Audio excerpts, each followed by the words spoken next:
Hey guys, it's been a while since I made a video. There's been a lot of personal stuff going on.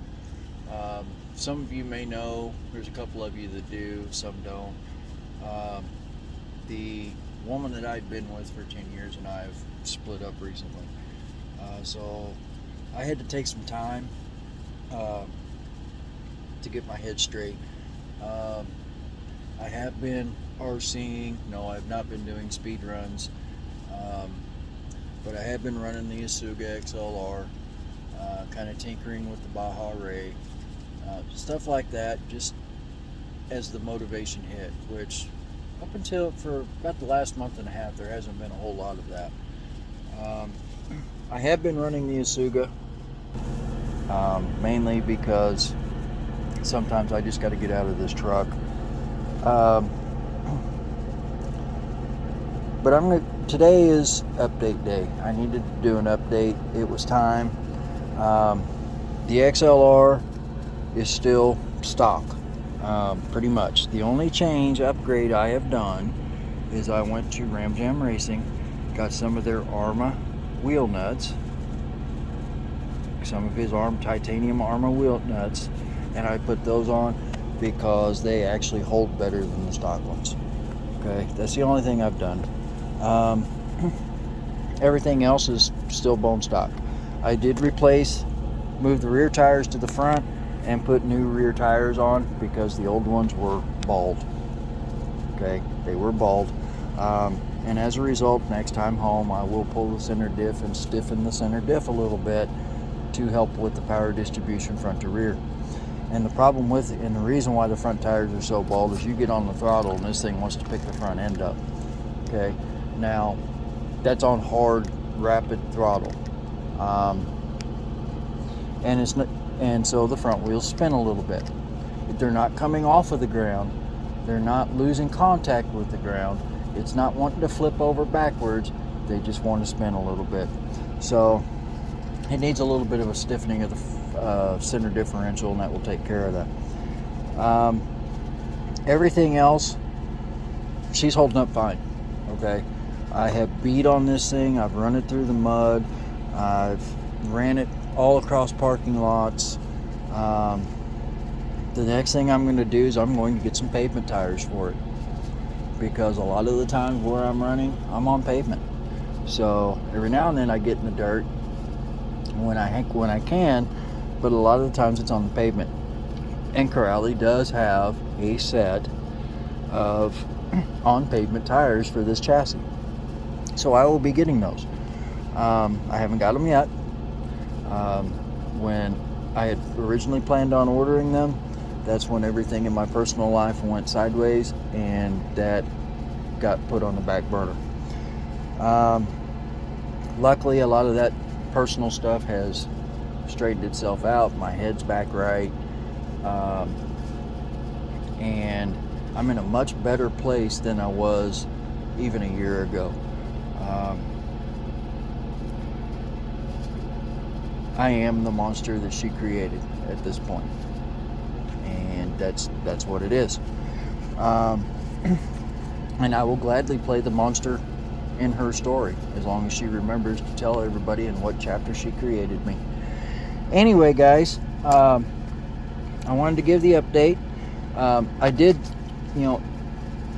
make some trims and everything of the stock battery tray, because when I originally ordered batteries for this, I wasn't watching, and I ordered hard case batteries by mistake, and they do not fit the tray. So I did some trimming to get them to fit, and so I do need to replace that, because obviously once you cut something off, you can't put it back. So again, that is not Corrali's fault, that's mine.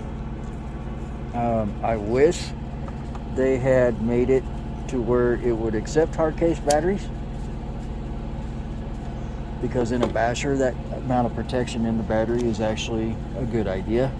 But I do have some soft case 7000s now, so I will get that replaced. They do fit just fine, and within the dimensions of the battery tray, so that'll be what I'll be running in it from now on. They finally came in. So the body, the wings getting scratched up, the body's scratched up, the bumpers are scratched up, the skid plates are scratched up. I'm not being nice to this thing. I never have been. I bought this to beat the living daylights out of it, and it gets the daylights beaten out of it as much as possible. And even now, I have yet to break anything. I've bent the front shock tower, as I said in a previous video, and as you can see, I straightened it out, put it back on, and it's been fine ever since. Okay. Everything else, servo savers, servo horn, servo motor, ESC, it's fine. Now on really hot days, the motor does get a little warm. I ordered what I thought was a fan shroud and fan for it from Crowley. It was just a fan shroud. So now I've got I'm going to put get a Surpass rocket to put in that shroud, and then I'll put that on the motor, and that should help it out quite a bit on hot days. Beyond that, I haven't had to do anything. And I bring that up because this is the problem in RC. Okay, this is the problem in RC as I see it. We go out, we get brand loyal. Okay, for example, Arrma, and Traxxas. There's people that will only buy Traxxas products. There's people that will only buy Arrma products. Okay, and then they get in a vicious cycle. Okay, not so much the case with Arrmas, but with Traxxas. They take their brand new, out of the box stock slash VXL, and they take it outside. What happens? They blow a drive shaft, or they, blow a diff. Then they start the upgrade cycle, and they're upgrading anytime it breaks, which is basically every time they run it. Okay, so their $500 slash VXL, they're $1,500 into it, and it's still breaking shit. I paid $650 for this. Wheel nuts. Can I upgrade it? Absolutely. I'm buying upgrades for it. I've got the Team Crowley Racing shock towers for it. I've got the on order. I've got the center diff and motor mount from Team Crowley Racing on order. I've got the Team Crowley Racing center braces on order. Not because I have to, because I want to. And that's the difference. I want to do those upgrades. I don't have to do those upgrades.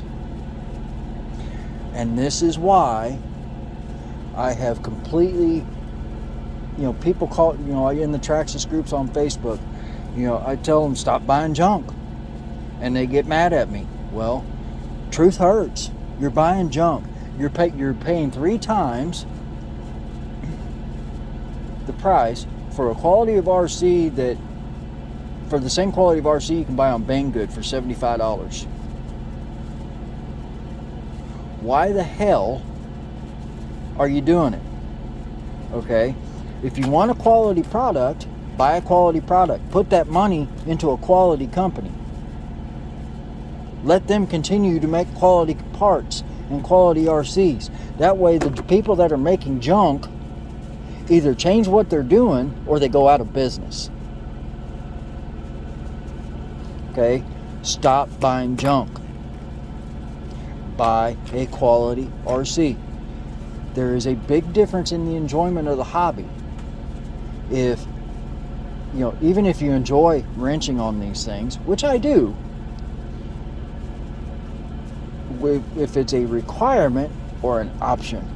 If it is an option, you get a lot more enjoyment out of it. Because you can buy the upgrades. They can sit there on your hobby bench until you find the time to do it.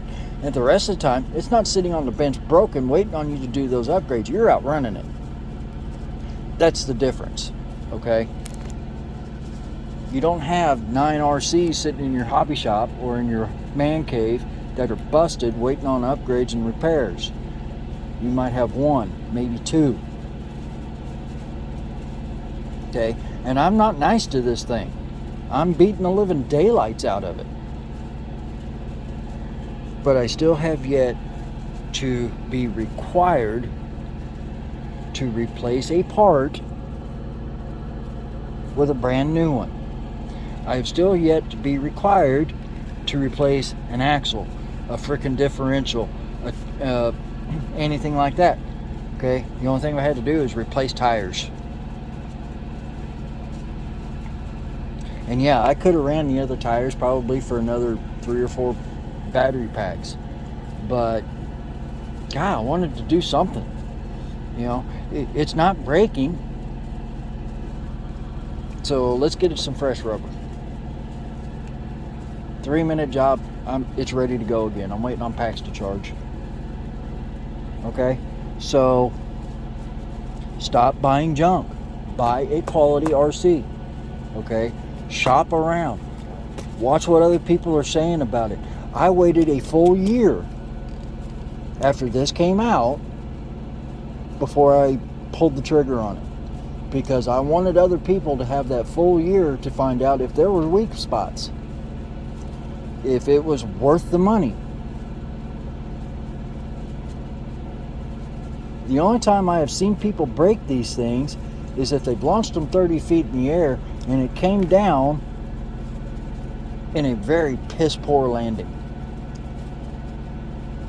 And most of the times, even then, it wouldn't break. So, to me, that's a quality chassis. It's a quality RC. Okay?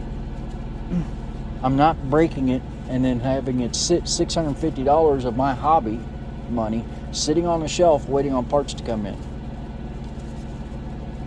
I can still run it while I'm waiting on upgrades to show up. Okay? That's the difference. And that's what people really need to start looking at in this hobby. Alright? Traxxas isn't going to change their cheap ass freaking bean counter ways if you keep giving them their money.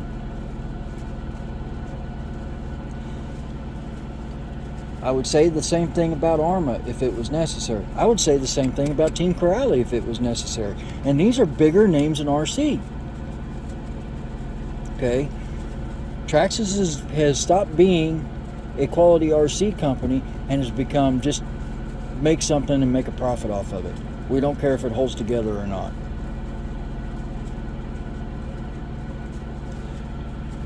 Put your money where the enjoyment is. Don't put your money in because it looks good. Okay? I can change a body. I can paint a body. Okay?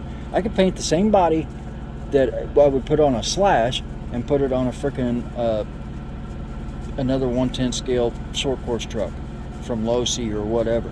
That doesn't make a difference. The mechanical underneath it makes a huge difference. I don't want to have to keep buying parts because the son of a bitch keeps breaking. I want to buy parts because I want to buy parts. It's just like if I'm building a 69 Camaro 1-to-1 scale. Okay, I can leave it stock. I can restore it to stock. But if I want to upgrade something, that's my option. It's not because it's required. A bone stock car will run forever. It looks like everybody else's bone stock car. And if that's what you want, that's fine. But most people like to personalize their stuff. So they change out rims, they change, they tint the windows, they throw a turbo or whatever they want to on it. Or they put the nice chromed engine under the hood. Whatever the case may be. The upgrades to this are about personalization. It's not because it's weak. And that's the big difference. Alright? So, start putting your money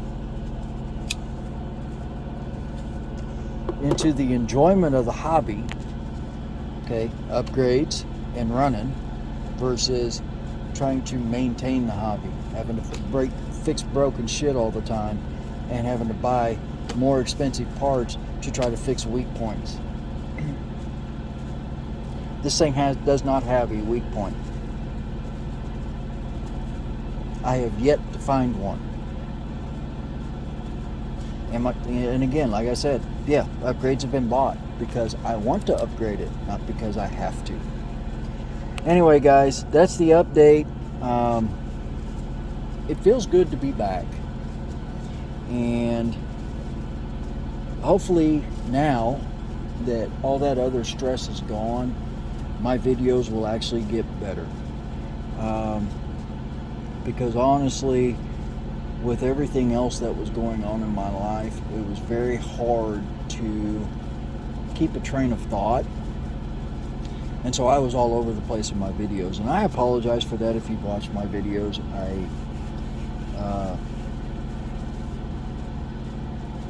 I was doing the videos trying to clear my head instead of relay information. And now that is no longer a requirement. But anyway, again, pay attention to where you spend your money.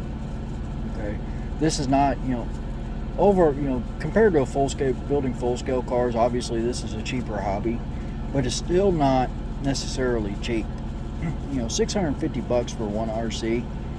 That's a chunk of change for many of us. Even whether we have expendable income or not, that's still a pretty good chunk of change. So pay attention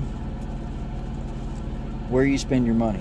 Okay, if you are one that loves breaking shit to repair it, sure, go buy a Traxxas. Okay,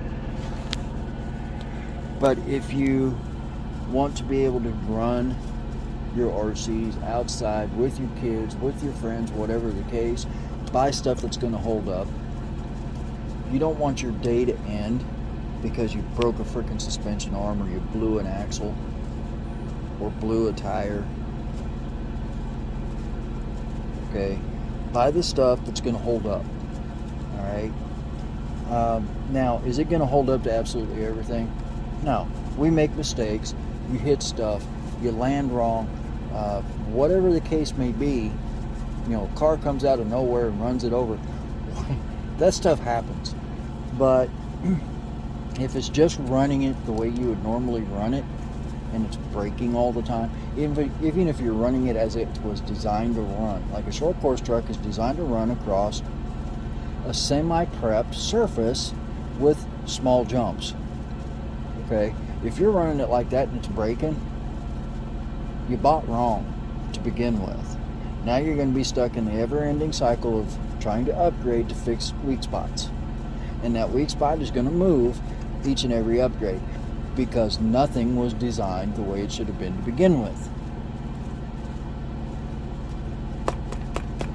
By good. Anyway, guys, have a good weekend. I'm stuck in California right now. I am in Visalia. I unloaded here Friday. I don't reload until tomorrow, which is Monday. And then I get to go back to Texas, swing by the house for a couple of hours just to get some things, and be back on the road again. So if you see me out and about, you see this thing running around, stop and say hi. Hell, bring your RCs with you. We'll go find a dirt lot somewhere and thrash them. What the hell? Anyway, take care, and I will talk to you next time.